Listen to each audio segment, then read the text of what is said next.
Hello student, আমি সন্দীপ আচারিয়া। আজকে আমার আলোচ্য বিষয় হচ্ছে তাদের ফোর্থ সেমিস্টার মাইনর সোশ্যোলজি। যারা তোমাদের ফোর্থ সেমিস্টার যারা তোমরা রয়েছো, মাইনর সোশ্যোলজি আছে, তাদের তোমাদের সিলেবাসে কি আছে? তোমরা সবাই যারা রুরাল সোশ্যোলজি অর্থাৎ গ্রামীণ সমাজতত্ত্ব।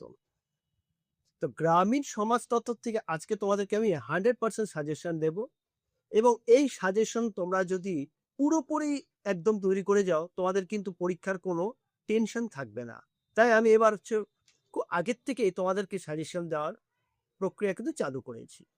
তো যাই হোক, তোমাদের সবাই জানো 12 নম্বরে দুটো পড়তে হবে, 12, 6 এবং 3।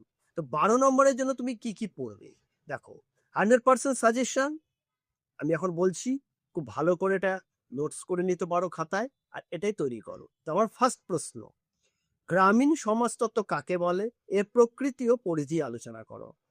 1 নম্বর প্রশ্ন বললাম। 2 নম্বর প্রশ্ন, ভারতের গ্রামীণ সমাজতত্ত্বের গুরুত্ব বা বৈশিষ্ট্যগুলি আলোচনা করো। 3 নম্বর প্রশ্ন, গ্রামীণ সমাজ বলতে কি বোঝো, এর বৈশিষ্ট্য এবং পরিবর্তনের দিকগুলি আলোচনা করো। 4 নম্বর প্রশ্ন, গ্রামীণ অর্থনীতির বৈশিষ্ট্য ও পরিবর্তনের দিকগুলি আলোচনা করো। 4 নম্বর প্রশ্ন। 3 নম্বর বললাম, এখন 4 নম্বর। সরি, এটা 4 নম্বর, 5 নম্বর প্রশ্ন হবে, এটা 5 নম্বর বলছি। গ্রামীণ অর্থনীতির বৈশিষ্ট্য ও পরিবর্তনের দিকগুলি আলোচনা করো। নেক্সট যেটা তৈরি করবে, জাতি বলতে কি বোঝো, এর বৈশিষ্ট্যগুলি লেখো। পরবর্তী প্রশ্ন হচ্ছে, গ্রামীণ উন্নয়ন বলতে কি বোঝো, গ্রামীণ উন্নয়ন কর্মসূচির বৈশিষ্ট্য উদ্দেশ্যগুলি আলোচনা করো। গ্রামীণ উন্নয়ন খুব ভেরি ভেরি ইম্পর্টেন্ট কোশ্চেন কিন্তু। নেক্সট যেটা করবে, ভারতে গ্রামীণ ও স্বশাসন প্রতিষ্ঠায় পঞ্চায়েতি রাজ প্রতিষ্ঠানগুলির ভূমিকা ও কার্যাবলী আলোচনা করো।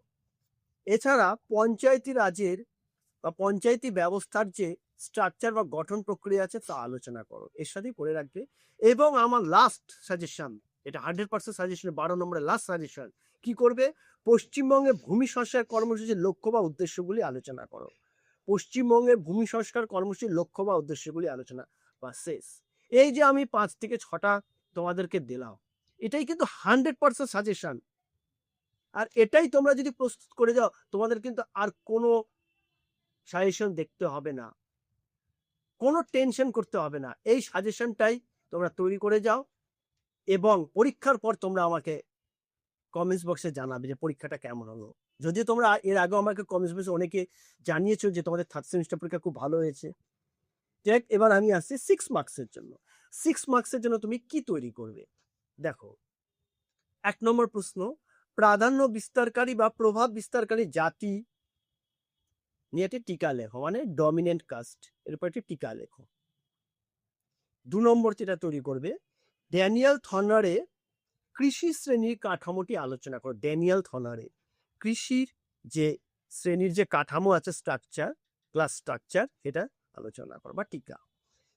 এর সাথে তোমরা যেটা পড়ে রাখবে, সিডিপি, আইআরডিপি, টিআরওয়াই, এসিএম, এসজিএসওয়াই এবং এমজিএনআরইজিএস, এগুলো সব তোমাদের সিলেবাসের মধ্যে আছে।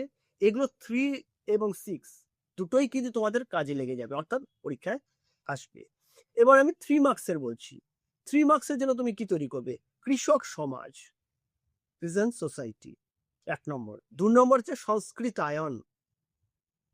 3 নম্বর বর্ণ এবং জাতি, মানে আলাদা আলাদা বর্ণ এবং জাতি দুটো করে রাখবে।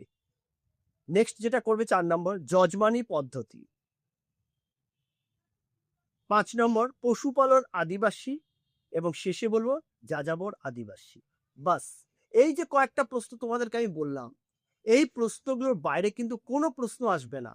এটাকে খুব ভালো করে পড়ে রাখো, কারণ তোমাদের 100% সাজেশন দেওয়া এবং পাশ করার দায়িত্ব কিন্তু আমার। আমি প্রথম থেকেই কথাটি বলে আসছি, আর তোমাদের পরীক্ষাও কিন্তু ভালো হয়েছে এবং তোমাদের রেজাল্টও পেয়ে গেছো হাতে। তোমরা বুঝতেই পেরেছো আমার সাজেশন। তা আর আমি বিশেষ কোনো বক্তব্য না রেখে আমি একটা কথাই বলবো, চ্যানেলটাকে সাবস্ক্রাইব করো।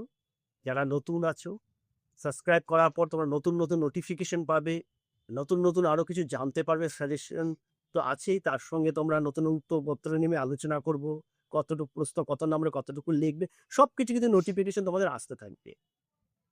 আর যদি তোমরা সাবস্ক্রাইব না করো, অনেক তথ্য কিন্তু তোমরা হারিয়ে ফেলবে। তাই শেয়ার করো, যারা নতুন আছে, আমার চ্যানেল সম্পর্কে এত অবগত নয়, তাদের কাছেও পৌঁছায় এবং তাদের পরীক্ষার জন্য ভালো হয়। তো আজকে এখানে শেষ করছি, নেক্সট ভিডিওর জন্য অপেক্ষা করো।